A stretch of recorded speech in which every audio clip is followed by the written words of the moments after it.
Los saludamos, amigas y amigos de 15 UCR, este medio televisivo universitario que parcialmente se paga con los impuestos que tributan los habitantes de este país. Y en esta ocasión tenemos el privilegio y el placer de tener a dos colegas míos, ilustres ambos, que se han vuelto además un equipo tanto en producción de puntos de vista como en elaboración de contextos dentro de Consultores Económicos y Financieros S.A., CEPSA, como decimos los en el medio, y ellos quisieron continuar una tarea que había iniciado en la academia otro colega, don Félix Delgado, y estudiaron el sistema financiero, la intermediación financiera, vamos a empezar pidiéndole, por cierto, no dije quiénes son,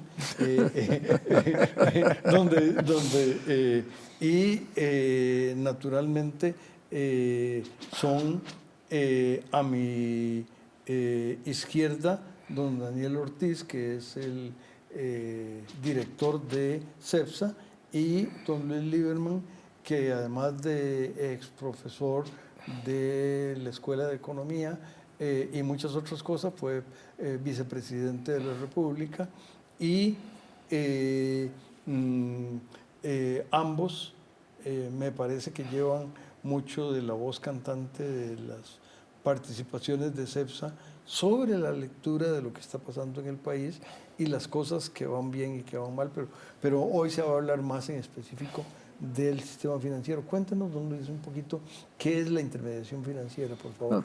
Tal vez nosotros hicimos un estudio porque nos toca de tiempo en tiempo analizar la coyuntura del sector financiero y nos dimos cuenta que desde un trabajo que había hecho nuestro amigo y colega Félix Delgado, ex profesor de la UCR también, que terminaba en el 2014, no habíamos visto qué había pasado del 14 al 24, una década en que hubo muchos cambios. Entonces, queríamos analizar eso para entender lo que está pasando en la coyuntura. Yo creo que es importante ver de dónde venimos, ¿verdad?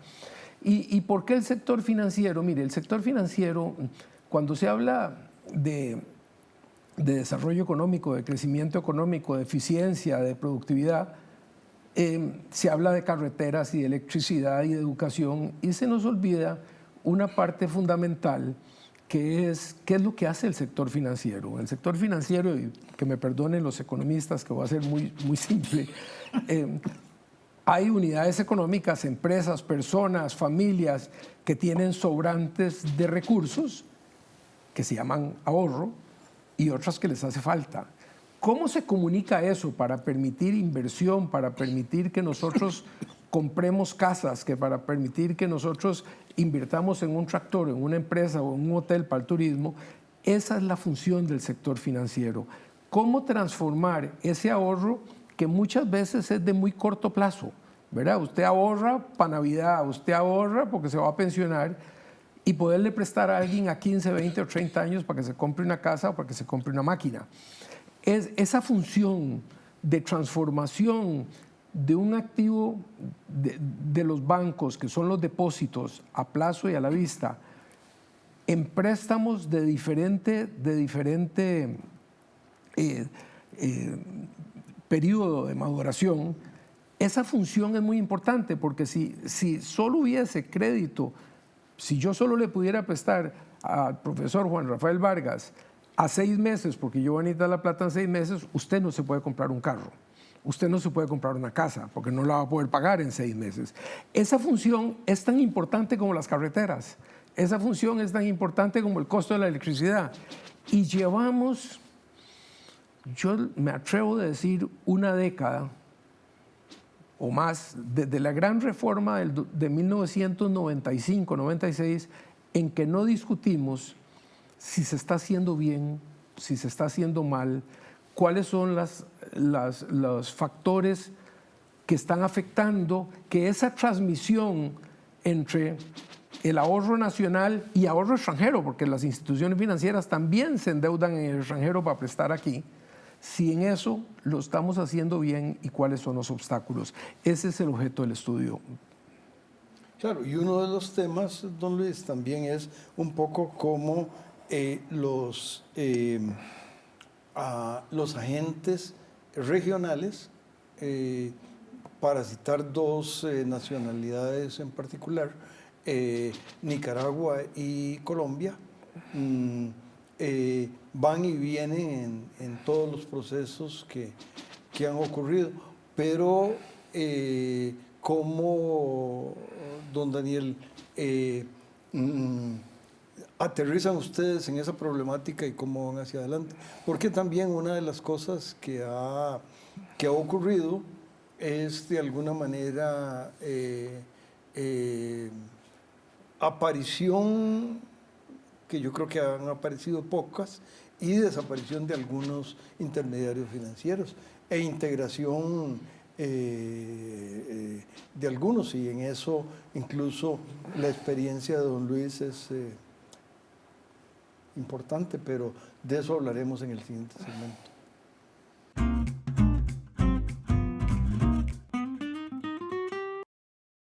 Hoy el tema es su identidad financiera de confianza.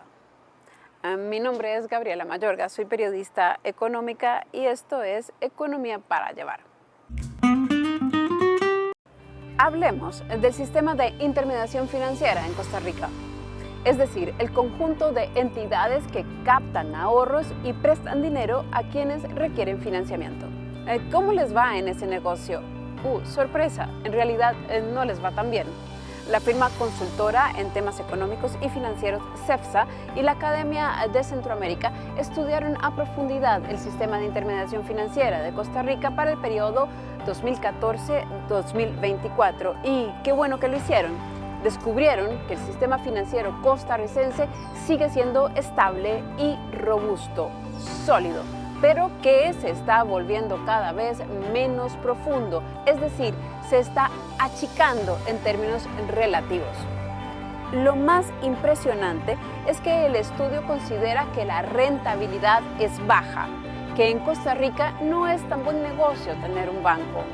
El problema es que el negocio está muy concentrado en crédito a los hogares, consumo y vivienda, segmentos que a su vez muestran una mayor fragilidad, porque en Costa Rica hay una reducción de la fuerza laboral de casi 500,000 personas que han abandonado esa fuerza, lo que significa que hay menos sujetos de crédito. Y además hay una reducción de los ingresos generales, lo que limita la capacidad de los hogares para consumir y endeudarse. El estudio también señala una tendencia al desahorro, es decir, que la población se encuentra fuera de la fuerza laboral y tiende a consumir sus ahorros en lugar de acumularlos. Y como si fuera poco, quienes pueden endeudarse están pagando tasas de interés altas por varias razones restrictivas. Entonces, usted gana menos y se endeuda más, y a su vez quien le presta dinero gana menos y cobra más. Hoy la rentabilidad por tener un banco es cercana al 5%, pero hace 10 años era el doble y hace 25 años esa rentabilidad superaba el 20%. La noticia no es abundancia para ninguna de las partes.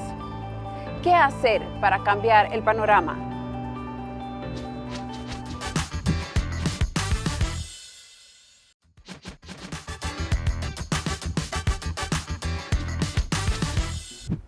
Continuamos, amigas, amigos, con don Daniel y don Luis, y yo le había planteado a don Daniel una pregunta, por favor. Bueno, este análisis particularmente, yo creo que don Luis y yo lo conversamos mucho en 2024 a raíz de la desaparición de dos intermediarios por razones específicas. Es muy tentador siempre cuando uno ve el sistema financiero ver la foto, ¿verdad? ¿Qué pasó este año contra el año pasado? ¿Qué pasó este año contra hace 2 años? Pero nos pusimos el reto de ver la película, ¿verdad? ¿Cuáles son esas grandes tendencias que están cambiando a nivel del sistema financiero? Hay que recordar que de 2014 a la fecha tuvimos una pandemia, tuvimos un cambio muy estructural con las zonas francas, cambios en el mercado laboral, y parte de lo que buscaba este estudio era eso. Entonces, para empezar a entrarle al problema, lo primero que hicimos fue, ¿qué le pasó al entorno en los últimos 10 años? Donde nos encontramos cosas interesantes, ¿verdad? El crédito dejó de crecer prácticamente a tasas de 2 dígitos, que era lo que crecía cuando don Luis estaba en la banca. El mercado laboral también tuvo algunos cambios importantes, ¿verdad? Una expulsión de gente de fuera de la fuerza laboral, el endeudamiento creció. Adicionalmente teníamos temas de envejecimiento poblacional, que hemos estado viendo el cambio demográfico tal vez con más velocidad desde la pandemia. Y todo esto desemboca en lo que fue tal vez la conclusión del primer capítulo, que es el sistema financiero hoy tiene una rentabilidad muy baja, una rentabilidad del 5%. Cuando don Luis estaba en la banca, ¿cuánto era esa rentabilidad? Si usted no andaba en 2 dígitos, mejor no fuera a la junta directiva porque lo veían como a los ojos, ¿verdad? Aquí la pregunta a lo que dice Daniel es si hay una inversión de capital para crear un intermediario financiero, uno esperaría que la rentabilidad sobre ese capital financiero fuera por lo menos superior al rendimiento de los bonos de gobierno, que son los que tienen cero riesgo. Sabemos que cero riesgo no tienen, porque estuvimos en el 18, creo que era la 4ª vez que estuvimos, 3 veces habíamos dejado de pagar la deuda, y el 18 estuvimos a 2 días de declarar una moratoria total. La mayoría de la gente se olvida de eso. Pero bueno, si la tasa de los bonos de gobierno es 8, 9%, uno esperaría, por el riesgo que se está tomando, tener una tasa de rendimiento de un 11%, 12%. El rendimiento en los últimos años del sector financiero anda alrededor del 5.3%. Y si quitamos 2 instituciones financieras, 2, no voy a decir nombres, que fueron muy rentables por cuestiones particulares de esas 2 instituciones, el rendimiento anda como el 3 y pico %. Y entonces usted se pregunta, ¿cómo van a crecer hacia el futuro? ¿Cómo van a hacer su obra de intermediar entre unidades económicas que tienen ahorro y unidades económicas que necesitan recursos para invertir, consumir, crecer, comprar sus casas? Y entonces ahí hay un problema. Tenemos un problema, digamos, hacia adelante, muy importante, y una parte grande de esta reducción en la rentabilidad de las instituciones financieras se debe a cambios regulatorios que han ido más allá de lo que es la práctica internacional. Y es que la rentabilidad es importante en el sistema financiero, ¿por qué? Porque tiene que ver mucho con eso que hablábamos de salida de intermediarios del sistema financiero. Cuando nosotros veíamos 1995, tenemos un cuadro en el estudio donde teníamos, prácticamente eran entre 87 y 89 intermediarios, hoy son 38. Es una reducción muy fuerte. No necesariamente todos han abandonado por temas o de quiebras o mala administración, muchas veces es una presión donde administrar los recursos de las personas, si lo que me gano es un 3%, ya lo decía muy bien don Luis, mejor pongo esos recursos en un bono y me gano 3 veces más. Y es parte también de lo que a uno le preocupa, porque esta baja rentabilidad en el estudio que vimos no es solo baja a nivel país, es baja a nivel de América Latina. Nos encontramos que la rentabilidad por activo y del patrimonio era de las más bajas. Nos comparábamos más con un país como Bolivia que países como Argentina, como Perú, como México. Y este tema que decía don Luis de la regulación también es uno de los que más presión le ha puesto a los intermediarios financieros. Estoy de acuerdo. Y una cosita leve, pobrecitos los banqueros o pobrecitos los intermediarios financieros, para ser más explícito, porque además tienen que contratar gente con muy buena formación, tienen que contratar tecnología muy avanzada y tienen unos riesgos enormes del entorno donde la tecnología también. Entonces, todo lo que hacen es carísimo y no tienen con qué. Déjeme darle un ejemplo. Yo siempre doy esto, y así que quien me ha oído, que me disculpe. El profesor que me guió a mí en teoría monetaria, el profesor Hodgman, hizo parte de su carrera tratando de medir economías de escala en los intermediarios financieros en los años 50 y 60. Y había muy poca. O sea, para poder expandir un banco, usted necesitaba más gente, más sucursales, más de todo. La tecnología ha hecho que mucho de lo que nosotros hacíamos antes, ahora lo hacen máquinas. La gente no se acuerda, porque la mayoría de la gente no peina canas o no peina nada como usted y yo. Había contadores en cada sucursal bancaria. Hoy no los hay. Todo está centralizado en una computadora que está ahí en el Banco Nacional o en el BAC o el Banco Costa Rica o el Popular. Las inversiones en tecnología son tan caras que hacen que los intermediarios chiquitos les cueste competir en ese mundo. Y entonces es donde viene la consolidación, que es lo que usted mencionaba, profesor. La consolidación viene porque hay economías de escala. Uno puede mantenerse pequeño si juega en un solo nicho. Hay un banco comercial, privado, muy exitoso, que tiene un nicho muy definido y no tiene que hacer esas inversiones multimillonarias que tiene que hacer el Banco Popular, el BAC o el Banco Nacional.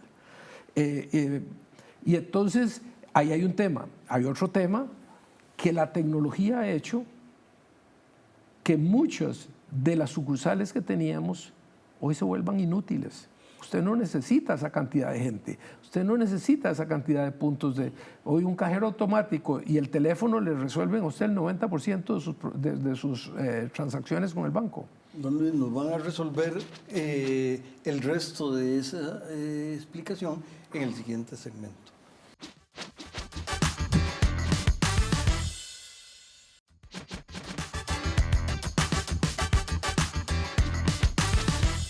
Continuamos en este casi el por quién doblan las campanas por los gestores del sistema financiero. ¿No sería así? Vamos a ver, de este estudio, don Luis y yo, no solo nos quedamos en cuáles son los problemas, ¿verdad? Decidimos ver si estos problemas de envejecimiento, de bajo crecimiento de la economía doméstica, de cambio regulatorio, de baja rentabilidad eran solo nuestros, y eso nos permitió ver hacia afuera qué están haciendo otros países para lidiar con estos problemas. Y nos encontramos algunos temas interesantes. Uno, ya don Luis lo mencionaba, la reducción de sucursales. Eso, mientras ha ido reduciendo la cantidad de sucursales, ha ido aumentando el número de cajeros automáticos. ¿Por qué? Porque hoy no solo dispensan dinero, hoy reciben depósitos, hoy gestionan estados de cuenta. Nos encontramos también hacia dónde están viendo los bancos hoy. La inmediatez. Yo quiero que me resuelvan hoy, de una vez. Necesito poder entrar 24/7 a ver mi cuenta o realizar gestiones. Nos encontramos desafíos muy grandes, las gestiones de la liquidez, la ciberseguridad. Hoy ya nadie va a robar un banco, tal vez como lo robaba tradicionalmente. Hoy se atacan muy diferente. Los pistoleros no llegan a... No es necesario. No es necesario. Y parte de eso nos lleva a que este modelo, así como cambió el país, hay que ir repensando el sistema financiero, ir viéndose a 10.000 pies. ¿Verdad, don Luis? Sí. Una de las cosas que uno ve hacia adelante es una reestructuración mayor de cómo se le brinda el servicio a los clientes en ambos lados del balance general, los que piden prestado y los que depositan. Y hay un problema que usted se debe acordar bien, Juan Rafael, cuando pasamos de un sistema en que el Banco Central decía a quién, cómo y qué había que prestar a un sistema libre. La gente, obviamente el 99% de nuestra audiencia no se acuerda que en Costa Rica no había financiamiento para vivienda. Salvo que usted tuviera una pata en el Seguro Social o tuviera algún plancito de ahorro en el INBU, no había financiamiento. Yo lo viví cuando yo quise comprarme mi primera casa. De ahí salió el programa de vivienda. Oscar Rodríguez en Banex y yo, y a mí no tengo modestia, el financiamiento de vivienda que hoy existe en Costa Rica lo construimos Oscar y yo. No había, eso era prohibido, era no productivo. ¿Se acuerda? Aquello, cosas productivas. Tener una casa no era productiva, ¿ok? Usted tenía que pedirle prestado a su papá, a su tío, al abuelo, al suegro, para ver si se podía comprar una casa. Pero entonces nos fuimos, y si usted se pone a ver, cuando se quitó todo eso, hoy 2/3 partes, 60% del crédito está entre vivienda y consumo. En una población que cada día está más endeudada, en una población que cada día se hace más vieja, cada día va a necesitar, o sea, el negocio de la casa, ya a mi edad, ya tengo mi casa, ya mis hijos salieron de la universidad, ya yo no tengo esas cosas y entonces yo no necesito esos servicios bancarios. Entonces hay un reto para el sistema financiero que nosotros estamos llamando la economía plateada. Los que tenemos pelo blanco. Lo que necesitamos es totalmente diferente de lo que necesita un muchacho o una muchacha de 25, 30, 35 años que estará o no empezando una familia. Ese reto no lo ha visto todavía el sistema financiero nuestro. Y los jóvenes hoy tampoco compran casas o compran carros. Tienen otros patrones de consumo muy diferentes. Y eso es parte también de dónde entonces el sistema financiero se vuelve útil para ellos, ¿sí? De pronto para ahorrar, de pronto financiar un viaje, financiar estudios, pero cambió este mercado y en un entorno, como bien decía don Luis, se volteó este sistema financiero a consumo, a vivienda. Que no tiene nada malo. ¿No? Lo que pasa es que yo creo que el sistema financiero va a tener que respirar profundo y ver qué hace de nuevo con los sectores tradicionales de comercio, agricultura, industria, servicios locales, en que ahí hay oportunidades importantes para crecer. Ahí hay un tema. Hay un tema que mencionó Daniel de paso, que yo creo que es importantísimo para que nuestros oyentes lo entiendan. Aquí hubo una corrida en nuestra época, una corrida bancaria que se logró subsanar porque hubo tiempo para hacerlo, hubo un día para hacerlo. El Silicon Valley Bank, allá en el Valle Silicón de California, lo vaciaron en 12 horas. El hecho de que usted, yo y la gente que nos está escuchando y Daniel podamos sacar la plata que tenemos en el banco con el teléfono, no hay tiempo de reacción. Y ahí las autoridades, CONACYF, SUGEF, Banco Central e instituciones financieras mejor lleguen a un acuerdo, porque el día que se venga una corrida, no sabemos si la habrá, pero si la hay, usted y yo no sabemos si nos vamos a enfermar, pero si nos vamos a enfermar queremos que haya una medicina. La medicina no existe hoy. La medicina no existe. Y ese es uno de los grandes riesgos que tiene el sistema financiero. No hay un protocolo de cómo actuar si mañana al banco, cooperativa, mutual, financiera X, se expone una corrida de dinero. Me parece que ahí, yo no, llamémoslo negligencia, llamémoslo que como no es inmediato, lo podemos patear para adelante como todo lo que hacemos en Costa Rica, pero ahí hay un tema de fondo que las autoridades no le pueden echar la culpa a nadie.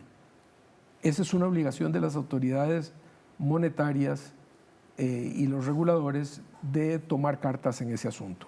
Las experiencias internacionales son mortales en eso. Y también un poco en la regulación, por ahí alguien que además de importante en el sector financiero fue ministro de Hacienda por algunos meses y decía que sobran superintendencias. No creo.